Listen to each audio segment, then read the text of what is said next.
mouvement pour la révolution citoyenne, l'ensemble des Sénégalais qui sont donc mus pour un changement de citoyenneté, pour plus de civisme, de patriotisme, d'éco-citoyenneté, mais surtout qui vise au-delà du citoyen même l'avènement d'une gouvernance définitivement intègre, participative, transparente, pour reprendre même le mot des autres, une gouvernance sobre et vertueuse, effectivement sobre et vertueuse. J'ai suivi un éminent institut sénégalais il y a 2 semaines dans une télé de la place qui caractérisait ces candidatures de fantoche et de comédie.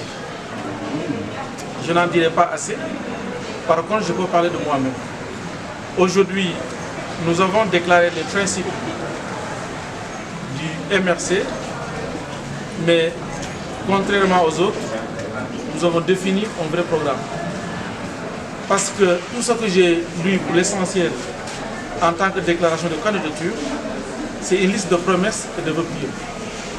Quand on dit « je vais créer 100 emplois », pour moi, c'est juste des promesses électoralistes, politiciennes. Un programme de développement doit être holistique, doit être intégré, mais surtout doit être dans la stratégie, dans la direction. J'aime faire une précision. Il y a ce qu'on appelle diriger et gérer, la direction et la gestion. Ce que je vois souvent comme programme, c'est de la gestion. Ce n'est pas indiquer une direction. Ce que le MRC a décliné, nullement vous ne nous avez pas entendu parler d'emploi. Or, c'est une problématique cruciale, mais parce que justement, nous avons une stratégie, un programme qui, une fois décliné, crée d'emplois, crée des conditions de création d'emplois, de création de revenus, qui a priori, peut-être ne sera même pas satisfait par les ressources humaines existantes. Donc, notre particularité, c'est qu'on n'est pas là pour déclarer une candidature, on est sur quelque chose qui est plus pertinent à cette date, parce qu'on n'est pas encore aux élections.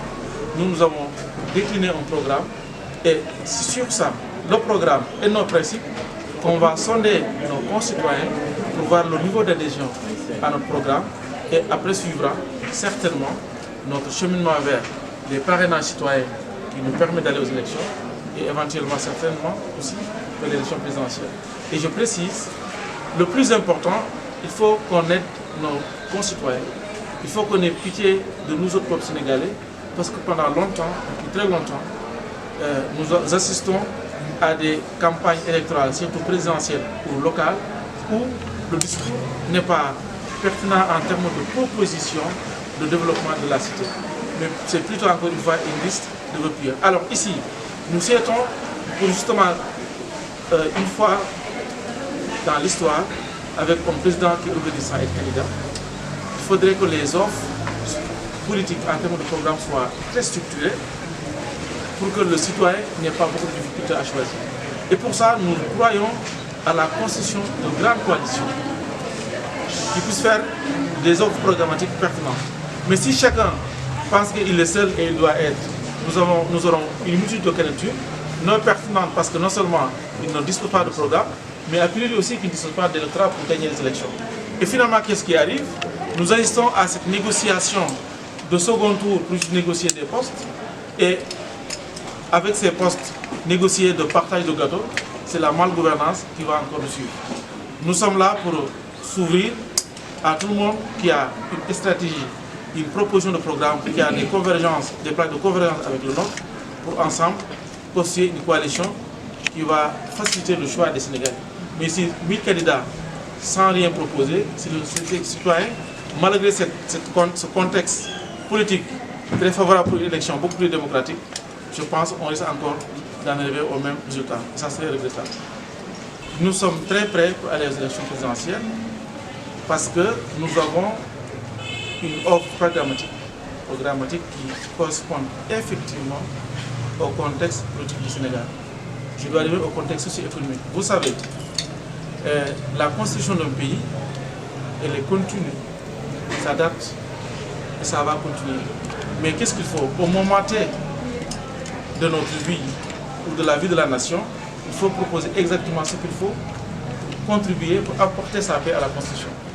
Ce n'est pas une question de président à vie, mais en 2023, quelle est la problématique de développement la plus urgente pour le Sénégal, et surtout que nous avons proposé, c'est certainement le citoyen sénégalais à travers son éducation, à travers la gouvernance, mais en attendant, il faudrait qu'il s'alimente, qu'il soit en bonne santé. Nous sommes prêts, mais avant d'être prêts, nous sommes en train de consulter d'abord tout parti politique, tout groupement de partis politiques qui est dans la même démarche que nous, c'est-à-dire qui met en avant l'offre programmatique pour d'abord en venir aux investitures. Mais dire que je suis candidat, c'est très facile. Mais ma conscience en tant qu'expert du développement, ce n'est pas dire que je suis candidat, mais c'est d'essayer de proposer quelque chose que les Sénégalais pourront améliorer, pourront donc critiquer afin d'être en phase avec les citoyens.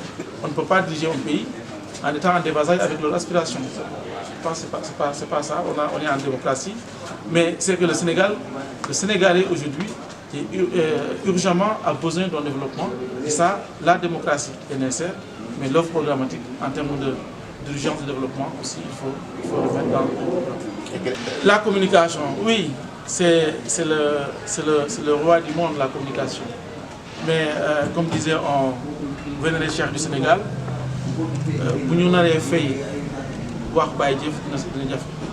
nous avons tout simplement une offre programmatique. Nous allons le vulgariser. J'ai commencé à consulter des leaders politiques, des leaders d'opinion par rapport à notre vision du développement du Sénégal. Et après, on verra ce qui va suivre. Mais mon engagement, mon souhait, c'est de voir des coalitions. On n'est pas contre la candidature plurielle, mais il ne sert à rien que tout le monde déclare sa candidature. Parce que le Sénégal, ce n'est pas même une question de petit ou de grand pays, mais la problématique de développement, le diagnostic, ce n'est pas un diagnostic. On connaît bien ce qu'il y a à faire pour que le Sénégal émerge effectivement. On ne peut pas avoir 1000 programmes différents. On ne peut pas avoir 1000 candidatures différentes en termes d'offres. Donc on va travailler avec ceux-là qui ont la même vision du développement du Sénégal, ceux-là aussi certainement qui promeuvent la citoyenneté responsable, la démocratie participative, la bonne gouvernance. Je dois dire que, comme d'ailleurs mon camarade Ousmane Yael l'a dit, le parti au pouvoir aujourd'hui est incarné, ou la mouvance présidentielle est incarnée par M. Macky Sall, que j'ai connu bien avant beaucoup de ses collaborateurs actuels, qui a été un frère, un ami, mais avec qui nous avons cessé de collaborer politiquement bientôt 20 ans. Donc, je suis resté au PDS, je n'ai jamais transhumé. Mais le PDS n'était pas aux élections en 2019. Le PDS certainement sera en élection en 2024. Mais le jeune que j'étais au PDS a grandi. Et ce n'est pas une question de parti le problème du Sénégal. La preuve, cette mouvance présidentielle est composée de toutes les soi-disant idéologies politiques au Sénégal. Donc la frontière, ce n'est plus l'idéologie, mais la seule chose qui vaille, c'est une proposition bonne qui correspond à l'aspiration du peuple sénégalais. Donc, à mon grand frère, le président de la République, M. Macky Sall, qui cherche un candidat, la question que je me pose, c'est que si lui-même il choisit un candidat, ce candidat certainement va continuer la politique qu'il a menée depuis 2012. Je le respecte beaucoup, mais je voudrais lui dire, les résultats des dernières élections législatives montrent une volonté affirmée du peuple sénégalais pour un changement. Et son futur candidat ne serait qu'une continuation de sa politique menée depuis 2012, contrairement au peuple sénégalais qui veut un changement. Certainement, j'aimerais bien se faire, qui est une grande autorité, la plus haute autorité du Sénégal, aujourd'hui, j'aimerais bien discuter avec lui pour lui donner ses conseils, parce qu'il a dit quelque chose de très important. Au passage aussi, je salue sa décision historique de ne pas se présenter aux élections présidentielles. Et il a dit que le Sénégal est au-dessus de tout le monde. Ça, c'est très important. Et je reprends cette idée qui est juste véridique et très importante pour lui dire, son jeune frère, il voulait bien discuter avec lui comment il comprend cette volonté affirmée des Sénégalais de changer et de vouloir désigner un candidat de son camp qui, justement, ferait que continuer ce qu'il appelle le PSE. Le Sénégal aujourd'hui veut le changement, c'est ça la réalité. Maintenant, je ne me définis pas pour autant en membre du pouvoir ou de l'opposition parce que c'est fini, on va à des élections. Il n'y a plus de pouvoir dans ce pays, il n'y a plus d'opposition. La seule chose qui m'intéresse aujourd'hui, quel est le programme que je juge le plus opportun, le plus pertinent pour le Sénégal. C'est la plus grande, pour moi, chose importante. Mais opposition au pouvoir, où est le peuple sénégalais? Où est l'intérêt du peuple sénégalais? Si on était en début de mandat, peut-être il peut être pertinent de soutenir un pouvoir ou être dans l'opposition. Mais on est à 8 mois des élections. Je pense tous, tout le monde, nous devons aujourd'hui essayer de voir, conformément au contexte socio-économique ou social tout court, sociopolitique, qu'est-ce qui correspond à l'aspiration des Sénégalais et construire un programme dans ce sens. C'est sur ça que je travaille. Vous avez bien vu que ce que le MRC a proposé correspond aux urgences du Sénégal.